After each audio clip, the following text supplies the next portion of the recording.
बिस्मिल्लाहिर्रहमानिर्रहीम। अज़ीज़ तलबा, अपने नए वीडियो लेक्चर के साथ आपको खुशामदीद कहते हैं। आज हमारे subject third year electrical EG 353 repair and maintenance का नया वीडियो लेक्चर है। टॉपिक इस लेक्चर का वो है मैकेनिकल फॉल्ट्स इन AC मोटर्स। AC मोटर्स में मैकेनिकल फॉल्ट्स। अजीज तलबा, इस लेक्चर को समझने और हमारा जो मकसद है इस टॉपिक का उसको बेहतर तरीके से समझने के लिए ये ज़रूरी है कि पहले आपको मैकेनिकल पार्ट्स का पता हो, क्योंकि अक्सर तलबा जब उनसे पेपर में पूछा जाता है तो वो ये देखे बगैर कि वो मुझसे इलेक्ट्रिकल फॉल्ट पूछ रहा है या मैकेनिकल फॉल्ट पूछ रहा है, वो फॉल्ट गिनना शुरू कर देता है, लिखना शुरू कर देता है और उसको ये नहीं पता होता कि ये मैं इलेक्ट्रिकल फॉल्ट लिख रहा हूँ या मैकेनिकल लिख रहा हूँ। तो टॉपिक पे अगर आप गौर करें तो लिखेंगे मैकेनिकल फॉल्ट्स इन AC मोटर्स।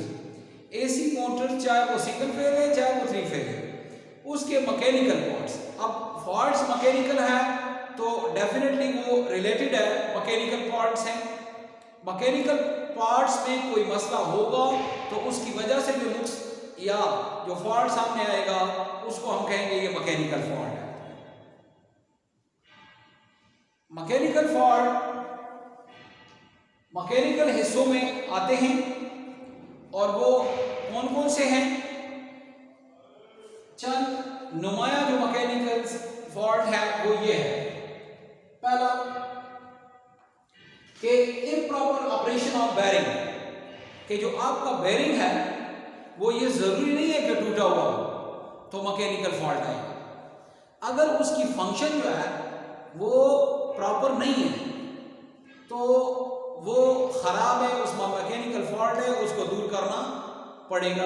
मसलन वो खुश्क भी हो सकता है जिसमें उसके तेल या ग्रीस वगैरह जो उसमें हम डालते हैं, वो जब काफ़ी दिनों के बाद जब हम उसको तब्दील नहीं करते तो वो खुश्क हो जाते हैं, जिसकी वजह से वो मोटर का जो रूटर है वो फ्री नहीं रोटेट करेगा, वो लोड उठाएगा, लोड महसूस करेगा और बेरिंग शोर भी करेगा।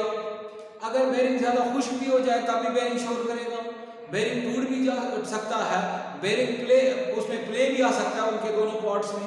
तो ये जो सारे फॉल्ट है ये इस इम्प्रॉपर ऑपरेशन ऑफ बेरिंग में आते हैं कि उसका जो बेरिंग है वो प्रॉपर तरीके से काम नहीं कर रहा। दूसरा जो अहम इस्तेमाल है और जो अहम फॉल्ट है वो है बैंड रूटर, यानी रूटर फिट करते हुए या जब हम खोलते हैं तो उस वक्त बेहतियाती की वजह से या चोट लगने की वजह से जो रूटर होता है वो बैंड हो जाता है। बैंड का मतलब ये है कि वो इनलाइन नहीं रहता, यानी इतनी वो बारीक होती है कि उसमें जो अलाइनमेंट होती है वो इतनी बारीकी से देखनी पड़ती है कि और ज़रा बराबर ही आगे पीछे होगा तो रूटर बैंड हो जाएगा और प्रॉपर फंक्शन नहीं करेगा। तीसरी जो फॉल्ट है जो अक्सर हम भूल जाते हैं कि ये जो मोटर के बॉडी के ऊपर जो ईयर डक्ट्स लगे होते हैं, जो कूलिंग डक्ट्स लगे होते हैं, उनकी प्रॉपर सफाई करनी चाहिए, उनमें गर्द गुबार नहीं होना चाहिए ताकि हवा जब वो फैन उस पर फेंके तो वो उसकी बॉडी के साथ टच करता हुआ वहां से गुजरे और वो कूलिंग जो है वो हमें फायदा दे और वो कूलिंग हमें हासिल हो। तो क्लॉटेड और क्लोज्ड कूलिंग डक्ट्स ये भी एक मैकेनिकल फॉल्ट है। लूज और ब्रोकन एंड शील्ड, जो एंड शील्ड होते हैं पीछे की तरफ एक जाली लगा होता है और साइडों पे वो जो ग्रिल से लगे होते हैं जो हवा के अंदर आने का वो वजह होती है, वो शील्डिंग जो है वो या तो लूज हो जाते हैं या टूट जाते हैं, जिसकी वजह से मोटर आपका प्रॉपर फंक्शन नहीं करेगा। अनबैलेंस रूटर, अब रूटर जो है वो बैंड नहीं है बल्कि क्या है कि वो अनबैलेंस है। जिस तरह दो साइड्स कवर के साथ उनकी फिटिंग जो है वो प्रॉपर बैलेंस होनी चाहिए थी, वो उस हालत में नहीं है। जब वो उस हालत में नहीं होगा तो मोटर शोर भी करेगा, मोटर की जो रोटेशन होगी उसमें भी रेजिस्ट आएगी और वो मोटर जो है वो ज्यादा करंट लेगा और नुकसान का बायस बनेगा। इसके अलावा जो छठा हमारा फॉल्ट है वो है इम्प्रॉपर लोड कपलिंग। ये एक इंतहाई मसला है जब हम थ्रू बेल्ट या कपलिंग जो है वो हम किसी दूसरे मोटर के साथ या जनरेटर के साथ उसको करते हैं या लोड के साथ हम करते हैं उसको, तो अगर वो प्रॉपर इनलाइन नहीं होगी, प्रॉपर कपलिंग नहीं होगी, तो एक तो बार बार जो कपलिंग हम इस्तेमाल करेंगे वो टूटेगी और मोटर जो है वो इजी नहीं जो है वो रोटेट करेगी और उस वजह से वो करंट भी ज्यादा लेगी और लॉन्ग टर्म में आपको फाइनेंशियल मसला भी होगा और मोटर शोर भी करेगा और वो अपने जो फंक्शन है उसके वो प्रॉपर सरंजाम नहीं देगा। इनकरेक्ट इंस्टॉलेशन कि जब आप मोटर को इंस्टॉल करते हैं फाउंडेशन पर तो प्रॉपर उसकी बैलेंसिंग होनी चाहिए, बैलेंस होना चाहिए फाउंडेशन और उसकी फिटिंग भी बैलेंस होनी चाहिए ताकि जब वो मोटर उसकी कपलिंग हो या लोड के साथ कपल हो तो वो बेहतरीन काम सर अंजाम दे। इसके लिए फाउंडेशन का बनाना और जिस तरह ये बना हुआ है तो उसकी उसका बैलेंस होना, मोटर का उस पर बैलेंस रखना और उसकी इंस्टॉलेशन को तामीर की हामिल होती है और ये मैकेनिकल फॉल्ट है जो कि मोटर में आता है।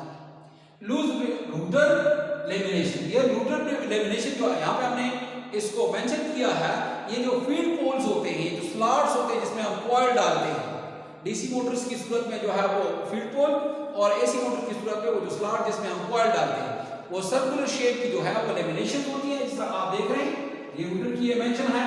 तो जब इसको हम कपल करते हैं तो अगर वो लूज हो, प्रॉपर उसकी जो है वो टाइट ना हुआ हो, उसकी फिक्सिंग ना हो, वो एक दूसरे से रिलेट ना हो, तो वो जो मकासद जिसके लिए हम लेमिनेशन करते हैं वो हमें हासिल नहीं होगा, मैकेनिकल फॉल्ट बनेगा। अगर ये लूज होंगे तो शोर होगा और अगर ये प्रॉपर नहीं होंगे तो इसकी वजह से एडी करंट जो है वो पैदा होगा। इस तरह ये बेरिंग जो है ये वॉल बेरिंग दिखाया गया है, ये फाउंडेशन दिखाई गई और ये जो कूलिंग डक्ट्स है ये मोटर की बॉडी में दिखाए गए हैं जिसका जिक्र हमने ये यहाँ पे इस फॉल्ट में किया। अजीज तलबा ये वो चीजा मैकेनिकल फॉल्ट थे जो कि एसी मोटर्स में आते हैं, चाहे वो एसी हो 3 फेज हो या सिंगल फेज हो, तो ये मैकेनिकल हिस्सों की निगरानी और देखभाल करके इन फॉल्ट से हम जो अपने आप को बचा सकते हैं और जो मोटर हमारा है वो प्रॉपर फंक्शन करेगा और वो फाइनेंशियली और एफिशिएंसी जो है वो उसकी बढ़ेगी। अजीज तलबा उम्मीद है कि आपको सारे पॉइंट जो है वो क्लियर हो गए होंगे। फिर भी अगर आपके जहन में कोई सवाल आता है तो इनबॉक्स में जो है वो सवाल कीजिएगा। वस्सलाम।